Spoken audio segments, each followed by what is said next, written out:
The narrow pass fills with dust and the deafening roar of men who know they cannot retreat. Surrounded, outnumbered, and already marked for death, the Spartan line has broken. There's no clean wall of shields anymore, just a shrinking group of warriors, backs almost touching, surrounded on all sides. One Spartan soldier lets out a war cry and surges forward, driving his spear into a Persian's armored torso. The over 8-foot shaft punches through scale and flesh with a brutal crunch, the iron tip bursting out a full foot behind the man's back. The Persian grabs the spear's blood-slick shaft, and his eyes go wide as he lets out a guttural cry that is swallowed up by the thunder of battle. As the Spartan wrenches his spear free of the soldier, he feels the iron head snap off inside the Persian's body, its point lodged somewhere deep in his ribs. This is the Battle of Thermopylae, the last stand of the Spartans. And even though this hoplite knows he won't live to see the end of this day, his laws demand a high price for his soul, and he's determined to send as many of the Achaemenid invaders as he can to the underworld before he too exits this plane. The Spartan clutches his broken spear and doesn't even need to think about what to do next. A lifetime of training has prepared him as he flips the spear over and spins, thrusting the bronze spike on the other end into the exposed neck of the soldier who was attempting to strike him while his back was turned. The Persian drops his short sword and falls to his hands and knees, clutching at his throat as blood begins to pour out of his opened artery. A loud scream pierces the air as blood runs down and over the ground, mixing with the straw scattered across the floor. The laboring Spartan woman who cries out in pain is surrounded by her midwives, and they in turn are attended by multiple helot slaves as a solitary figure watches from the doorway of his home, his oikos. The child's first cries ring out into the night as the midwives take the newborn and rush him to a basin. Water is for the weak, and the child is plunged into pungent, undiluted red wine so that his skin will be tempered and made tough like leather. He'll need to be tough if he's going to make it in this life. The soldier steps into the room, and the midwife hands him the child, dripping and smelling of vinegar. He looks down at his son, not so much like a proud new father, but like a foreman inspecting a tool. He doesn't say a word. He simply wraps the child in a coarse cloak and turns toward the door. He has a long walk ahead of him through the unlit streets of Sparta to the Leschi, the meeting place of the elders, and it is they who will decide the fate of his son. The father walks through a simple gathering hall dimly lit by braziers. Waiting for him on wooden benches are 28 men, all over the age of 60, as well as the 2 kings of Sparta. But this isn't the first time the father has come to the Leschi. When a child is born here, the group of men known as the Gerousia inspect the child to determine if it is worthy of being brought up as a Spartan. The slightest hint of weakness may be used as an excuse to reject the child. Loose joints, a curved spine, too much crying, any sign at all that it won't grow up to be a strong member of their warrior society. And should the elders turn their back on the child, the father has no further say in the matter. He must take his newborn child to the Apothete, the place of rejection, a chasm at the foot of Mount Taygetus, and leave it to the wilderness. The father can only wait as the elders look over his second son. His eyes are wide and vibrant, his limbs are thick, sturdy, and still stained a deep red from the wine bath. And most importantly, he doesn't cry. One of the 2 kings of Sparta passes the child back to his father and nods. The child will become a Spartan and inherit all the benefits that come with that status. He'll be granted a plot of land in the fertile valleys of Messenia, but he'll never have to plow it, because he'll be given slaves who will do that for him. All he has to do to earn this honor is survive the grueling and arduous path to adulthood, a lifetime of training and sacrifice so that one day he can become part of the human wall that protects their way of life. Training for a Spartan soldier essentially began at birth. Before he could even speak, his mother would tell him stories about the heroes who had fought and died valiantly in battle. He'd be left alone in pitch-black rooms to learn not to fear the dark. When he fell, his mother wouldn't rush over to comfort him. It was up to him to learn to deal with the pain, no matter how great. A Spartan son grows up without a father. His own, after all, is a member of the same warrior class that the boy aspires to one day join, and that means living at the barracks. The only time he sees the hoplite who sired him is when he's able to sneak away from the barracks in the middle of the night to visit the boy's mother, and he's often gone again before daybreak. But as the boy's 7th birthday approaches, another man comes to the oikos, and this one comes in the full light of day.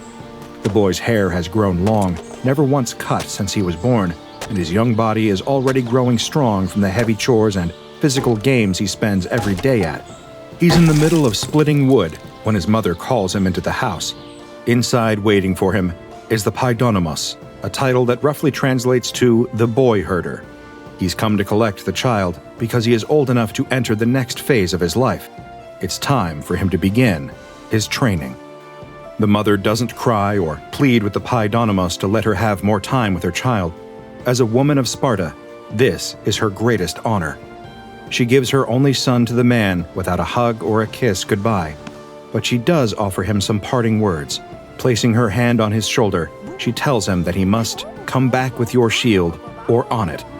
And the boy knows all too well from the stories she has told him his entire life that she means this quite literally. He must return from the field of battle either as a victor or a corpse. Fleeing is never an option. And with that, the man leads him away from the only home he's ever known.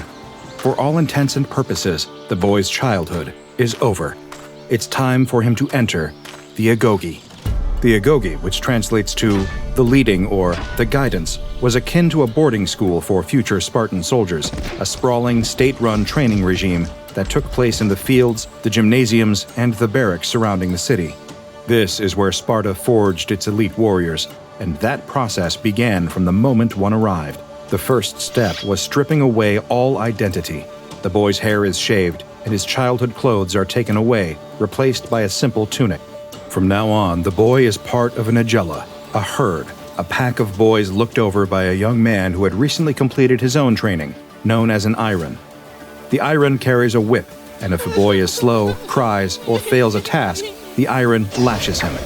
The iron has no choice, since he's also being closely watched. If the iron is too lenient, or if his herd of boys is seen as soft, the iron himself is whipped. Their other tool to harden the boys? Hunger. Even though Sparta was wealthy, with plenty of food from their slave-tended farms, they knew that starvation could be the ultimate training motivator. The boy, now 10, crouches against the wall of a farmhouse. He's barely eaten in days, and the sight of salted pork through the window makes his mouth water. He creeps closer to the window on his bare, calloused feet and peers through the opening.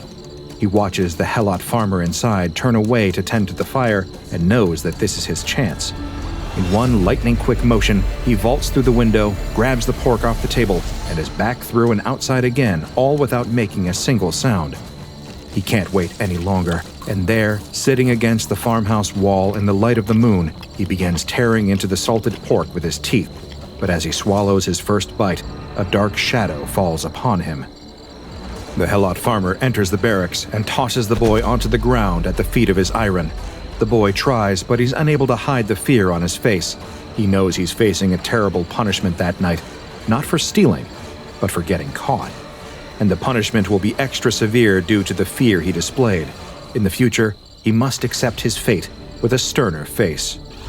At the age of 12, the Spartan state decided it would no longer go easy on the boys. His tunic is taken away and replaced by a tribon, a single coarse woolen cloak that will be his only protection from both heat and cold. It's also time for him to make his own bed. The boy is sent to the banks of the Eurotas River, where sharp, jagged reeds grow thick in the mud. The boys aren't allowed any tools, so he must tear the needle-like reeds out of the ground with his bare hands. By the time the sun sets, his hands are a mess of deep cuts filled with river silt. He takes the reeds back to the barracks and lashes them into a bed.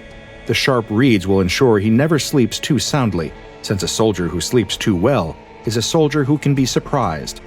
At this age, meals become just as character-building as his sleep.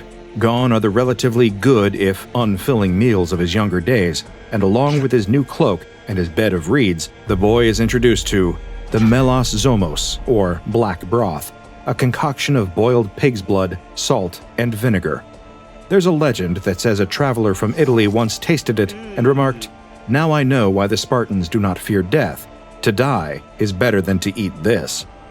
To a Spartan warrior, though, food was just one more luxury that one should not allow oneself to become a slave to. If you can live on black broth, you are truly free. Every day of the boy's life is devoted to becoming a better warrior, whether that be through physically hardening his body or by developing the skills needed to wage war. Today, he is practicing that skill by dancing. The boy and his Agella are performing the Pyrrhic dances, military drills that are set to a beat. He moves in sync with the other boys as their iron hits a drum to keep the rhythm. The boys step one direction, then another in perfect time, crying out and thrusting their wooden practice spears forward together in unison. They are learning to fight as a single, cohesive unit, and soon the Phalanx begins to take shape. A living shield and spear wall that acts as an ancient version of an armored assault vehicle. The boy has long forgotten what it was like to be a relatively carefree youth at his oikos. He's becoming a hardened warrior of Sparta. By the age of 18, the boy has survived 11 years of the Agoge, and soon he will no longer be considered a boy at all in the eyes of the state. But before he can take his place among the warriors of Sparta, he must pass one final test.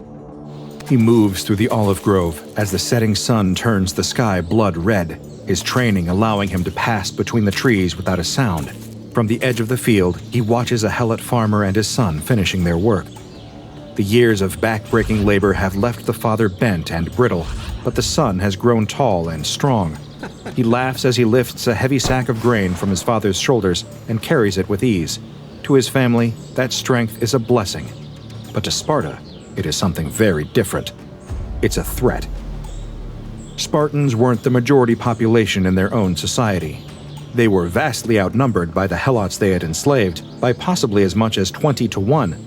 But while the Spartans didn't fear being outmatched, they knew the value of strength, and strength among the enslaved was something the state couldn't tolerate. This was the Crypteia, a sacred and bloody rite for select Spartan soldiers to be. Every year, the ephors, the 5 most powerful magistrates in Sparta, formally declared war on the Helot population. It granted chosen boys of the Agoge the authority to kill in the name of the state, and legally, there was nothing anyone could do to stop it. The blade vanishes as quickly as it appeared, and its wielder is already gone, swallowed by the trees of the olive grove. The father rushes forward, catching his son as his legs give out. He presses his hands against the wound, whispering his name, but the life is already draining from the young man's eyes. All he can do is hold his eldest son as he dies in his arms.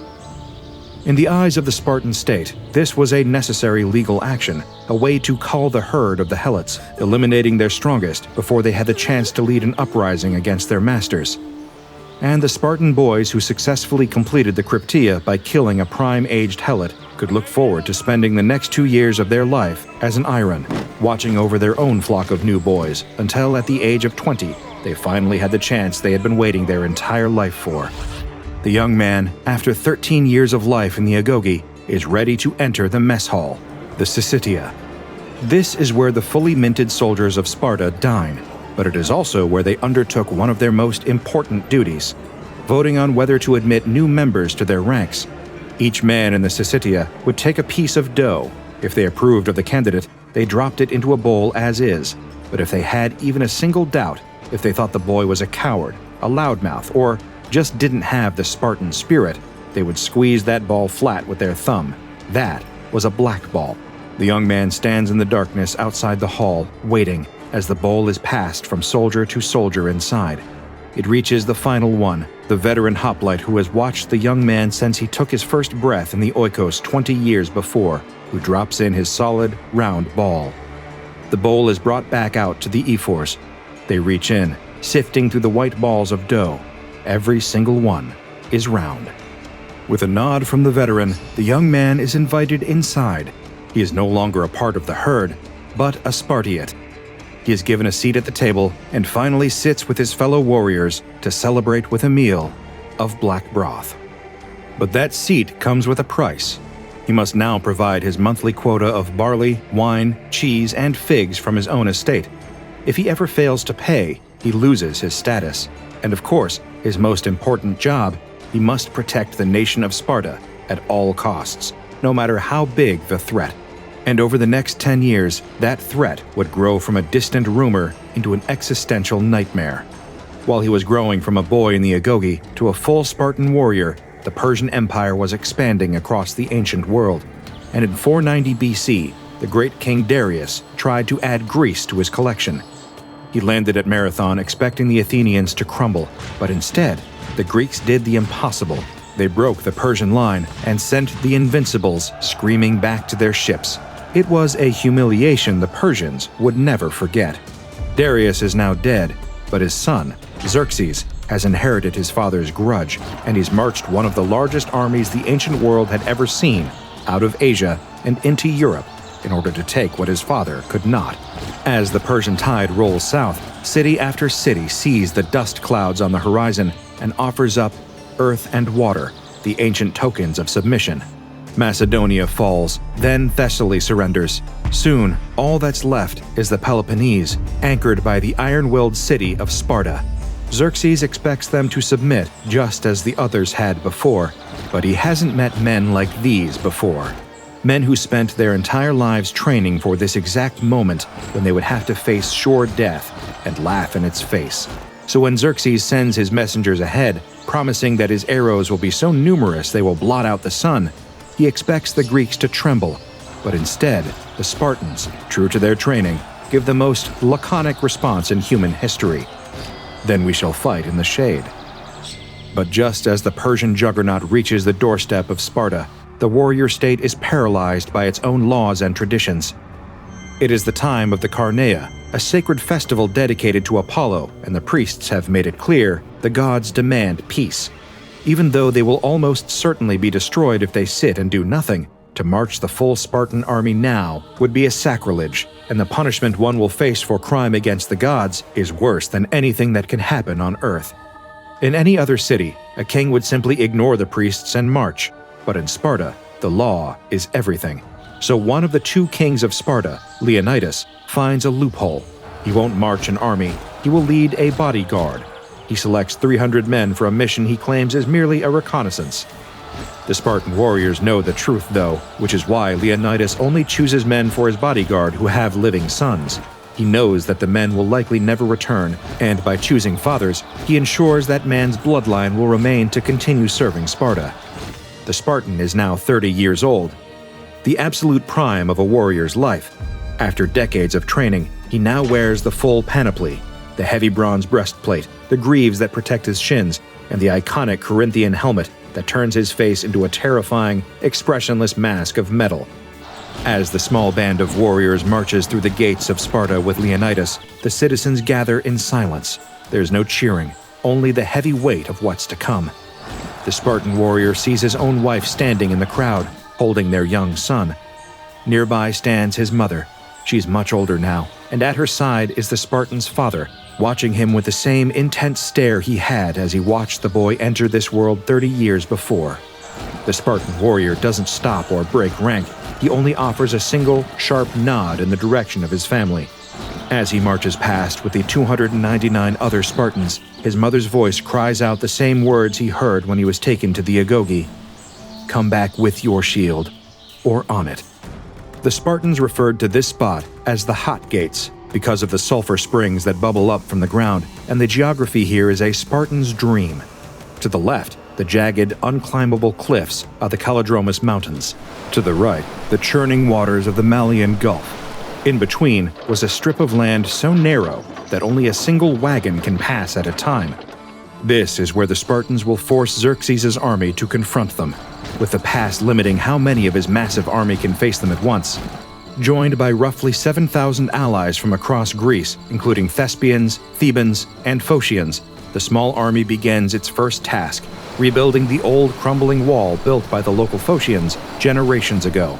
The digging of sharp reeds for a bed, the manual labor of the Agoge, it was all for this, to prepare the Spartan warrior to be able to work even when others needed rest, so that they can turn the ruin into a choke point, a gate across the pass that they intend to close with their own bodies.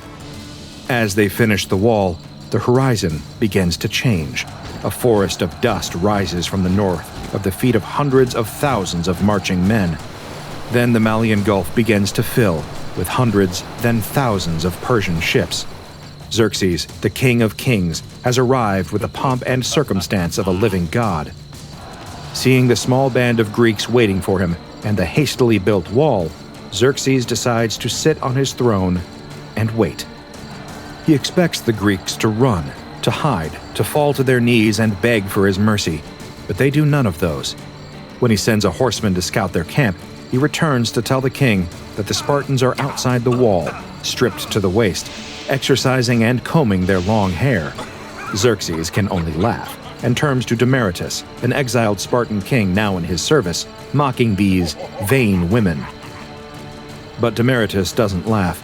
He warns the great king that when a Spartan combs his hair, he is preparing to die, and he is preparing to take as many of your men with him as possible. On the 5th day, the wait is over. Xerxes loses his patience and unleashes his first wave. The Spartan warrior stands in the front rank, his 70-pound bronze shield, his aspis, overlapping with the man to his left. The difference in equipment is catastrophic for the Persians. The invaders carry wicker shields and wear quilted linen, and their spears are short, meant for the open plains of Asia. The Spartans are encased in bronze, and their 8-foot-long spears are tipped with iron. The Persians slam into the shield wall, and their wicker shields shatter against Spartan bronze. They stab, but their short spears can't reach the Spartan flesh inside the phalanx. The Spartans have no such limitation, and the battle becomes a harvest as they reap and sow Persian lives, stabbing and slashing until blood pools around their feet. The front rank stabs until their arms burn, then they peel back and another line steps through, fresh shields forward, fresh spears out, an endless, disciplined dance of murder. Xerxes keeps sending men into the pass, an unending tide pressing forward one after another, with each fallen man replaced before he's even dead, the next one stepping over his dying body in a rush to become the next victim of a Spartan spear. The phalanx appears completely impenetrable, but then the Spartan line gives way and breaks, the warriors suddenly turning and running in panic. The Persians, sensing victory, break their own formation to chase them, cheering in joy that the day might finally be won. But then the Spartans stop and pivot 180 degrees in perfect unison at an even narrower point in the gap. Their shields overlap once again into an armored wall, and their spears thrust out between them. The press from the rear keeps shoving fresh bodies into the trap, men screaming, slipping, scrambling over their own fallen, only to be pinned in place by the crush. The narrow pass becomes a slaughterhouse. On the 6th day, Xerxes, now frustrated and embarrassed, sends in his own elite warriors, the Immortals. 10,000 warriors who fight in silver and gold finery. They were called the Immortals because their ranks were always immediately replenished, giving the impression that it was an army that could never die. But as they hit the Spartan line, the truth was revealed that they bleed, scream, and die, just like the Persians from the day before.